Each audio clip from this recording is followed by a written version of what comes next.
This guide has been inspected and approved by Luminous. Hey guys, this is SunsFan and welcome to the official Dota Cinema Guide to Ursa. If you aren't familiar with this hero, you may want to watch the introduction we did for him at the corresponding link. Ursa is an agility hero who can tear through just about anything in short, successive bursts. He is most commonly used as a jungler and is best known as the ultimate Roshan killer. Skill build. Generally speaking, skilling Ursa is very straightforward. In this build, maxing Fury Swipes by 7 is needed. This is where the majority of your damage comes from throughout the entire game. Overpower is the second skill you'll max, which of course synergizes directly with Fury Swipes, therefore allowing you to deal tons of damage in a short amount of time. Be sure to get your ultimate in Rage at the standard 6, 11, and 16. This of course means leveling Earthshock last. One of the main reasons for this is you don't really have the mana capacity to support Earthshock early in the game. Usually your item builds make up for not having Earthshock early. Well, that and your team having sufficient slows and stuns. Item build. Starting items for Ursa include a stout shield, some regeneration to go along with iron branches. Boots of choice for Ursa are almost always phase. Some people prefer treads since it will provide some attack speed while overpower is not activated, and the health you gain from strength treads synergizes nicely with your ulti. But the biggest issue for Ursa is catching up to people, which is why phase boots are completely crucial. It should come as no secret that your goal is to kill Roshan at an early stage. To do this, you'll need Vlad's at your earliest convenience.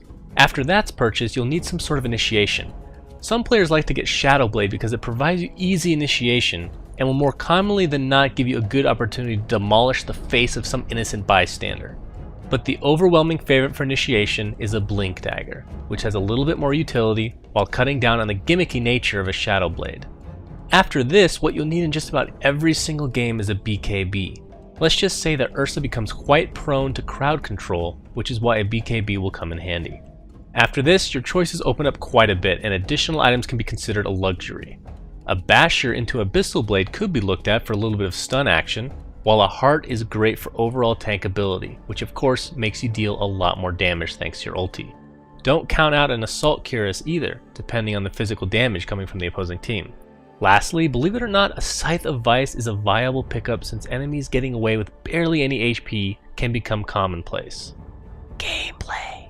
Remember that Ursa is most commonly played as a jungler, but can do fine in lane as well. And as we've mentioned time and time again, it's all about getting Roshan. Technically, you could do Roshan at level 1 with some help from your team, but more commonly you'll wait until you've purchased a Vlad's in order to solo.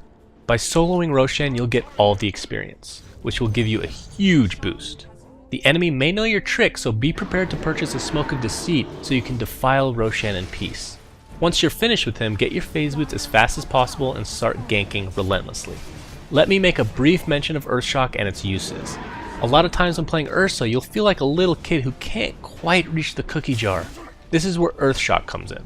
As long as you can get in position to land it properly, it'll provide you a 4-second window to pound on enemies. But as we mentioned, it does take away some precious mana from you in the early stages, so you'll have to rely on your teammates to disable or slow whoever you choose to target. Overpower is why people consider Ursa a burst damage hero, which is funny because burst damage in its traditional sense is almost always magical damage. But of course, Overpower wouldn't be nearly as useful if it weren't for Fury Swipes, which you have to remember is an attack modifier. When taking advantage of Fury Swipes and its ridiculous stacking damage, keep in mind that the debuff will last for 6 seconds on an enemy. This means as long as you hit the enemy once every 6 seconds, it will continue to stack. And lastly, we come to Enrage, which kinda makes Ursa feel like a strength hero to many people. What it really boils down to is the more HP you have, the more damage you'll do. If he were a strength hero, then this would be totally rigged, which is probably why he is in fact agility. But regardless of his class, you'll still build him as if he were of his strength persuasion. Getting into teamfights, there isn't much to go over other than choosing your targets wisely. As long as you have a BKB, you shouldn't feel too worried about dying at a rapid pace. This should allow you to have your pick of the enemy litter, but choose very wisely. Ursa is great against strength heroes in particular, but at the end of the day what you don't want is to be running around like a chicken with its head cut off in battle.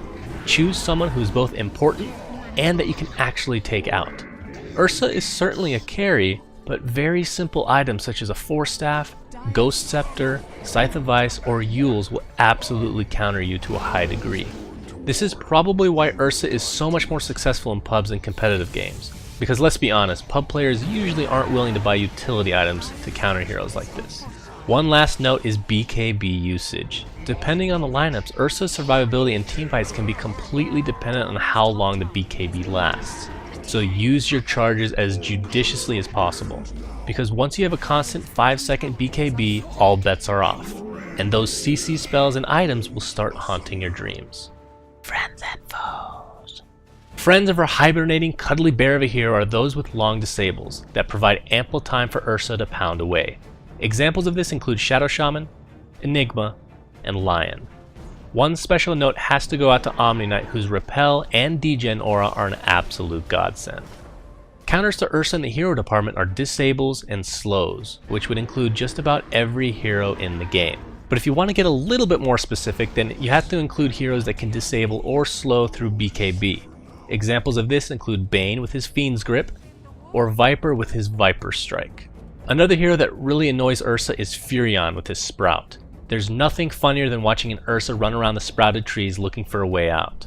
In the item department, aside from the ones we've already mentioned previously, you'll also have to include a Diffusal Blade, which purge ability will really hamper your style, as well as opposing Blade Mail, since your auto attacks really do hurt.